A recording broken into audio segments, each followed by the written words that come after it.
রাজশাহী জেলার গোদাগাড়ী থানাধীন বিদিরপুর এলাকায় র্যাব ৫-এর অভিযানে একটি ওয়ান শুটার গান ও ১৪২ বোতল ফেনসিডিল সহ একজন অস্ত্র ব্যবসায়ীকে আটক করা হয়েছে।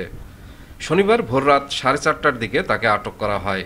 আটককৃত ব্যক্তি হলেন রাজশাহীর গোদাগাড়ী থানাধীন বিদিরপুর এলাকার মোহাম্মদ আব্দুর রশিদের ছেলে মোহাম্মদ রাশিকুল ইসলাম।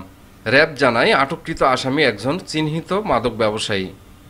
সে পেশায় একজন রাজমিস্ত্রি হলেও সে তার পেশার আড়ালে অবৈধ আগ্নেয়াস্ত্র, ফেনসিডিল, ইয়াবাসহ বিভিন্ন মাদক সীমান্তবর্তী এলাকা থেকে নদী পার করে রাজশাহীর বিভিন্ন মাদক ও অস্ত্র ব্যবসায়ীর নিকট বিক্রয় করত। এর প্রেক্ষিতে র্যাব ৫-এর একটি দল শনিবার ভোররাতে আটককৃত আসামি রাশিকুল ইসলামের বাড়িতে অভিযান পরিচালনা করে। এ সময় তার বাড়ি থেকে একটি ওয়ান শুটার গান, ২টি হাসোয়া ও ১৪২ বোতল ফেনসিডিল উদ্ধার করা হয়। আটককৃত আসামির বিরুদ্ধে রাজশাহীর গোদাগাড়ী মডেল থানায় অস্ত্র ও মাদক আইনে মামলা রুজু করা হয়েছে। সেলিম উদ্দিন, ডেস্ক রিপোর্ট, নবরূপ টিভি।